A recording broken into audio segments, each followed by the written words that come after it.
సామాజిక న్యాయం కోసం గళమెత్తిన సామాన్యుడి స్వరం కాపునాడు. సామాజిక న్యాయం కోసం సామాన్యుని స్వరం మీ కాపునాడు. కాపునాడు సమాచార లేఖ లెటర్ నెంబర్ 103. మిడతల దండుల జేఏసీలు. ఒక జర్నలిస్టు మిత్రుడు అన్నట్లు, కాపువాడు ఒక్కడు ఉంటే ఒక కాపు సంఘం, ఇద్దరు ఉంటే కాపు సమాఖ్య. ఇప్పుడు కాపు సంఘాలు పుట్టడమే జేఏసీలుగా పుడుతున్నాయి.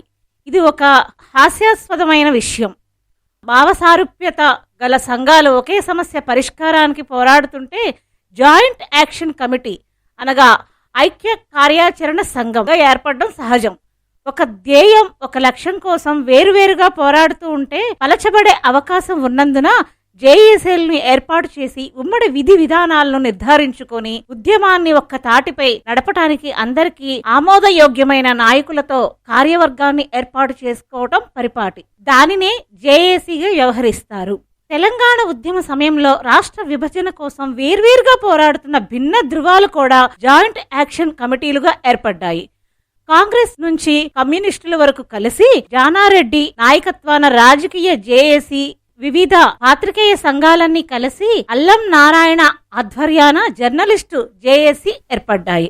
అలాగే మేధావులు, ఆలోచనాపరులు, న్యాయవాదులు, గెజిటెడ్ ఆఫీసర్లు, ఎన్జిఓల జేఏసీలు ఏర్పడ్డాయి. కుల సంఘాలు కలిసి వచ్చాయి. సకల జనుల సమ్మె పిలుపు ఇస్తే తెలంగాణను తంబింపజేశాయి. తెలంగాణ సాకారమయ్యింది. గంటకొకటి చొప్పున పుట్టుకొచ్చే కాపు సంఘాలు పేరుకు తోకల జేఏసీ అని పెట్టుకోవడం ప్రహసనంగా మారింది. కుల సంఘాలకి వాట్సాప్ గ్రూప్ కి తేడా కనబడడం లేదు.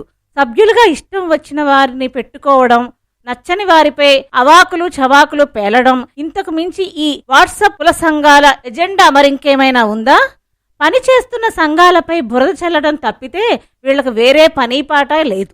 గల్లీ బ్యాచ్ నుండి విదేశాల్లో ఉద్యోగాలు వెలగపెడుతున్న వాడి వరకు పెద్ద తేడా కనబడడం లేదు. నవ్వేవాడి ముందు జారిపడ్డం అంటే ఇదే మరి.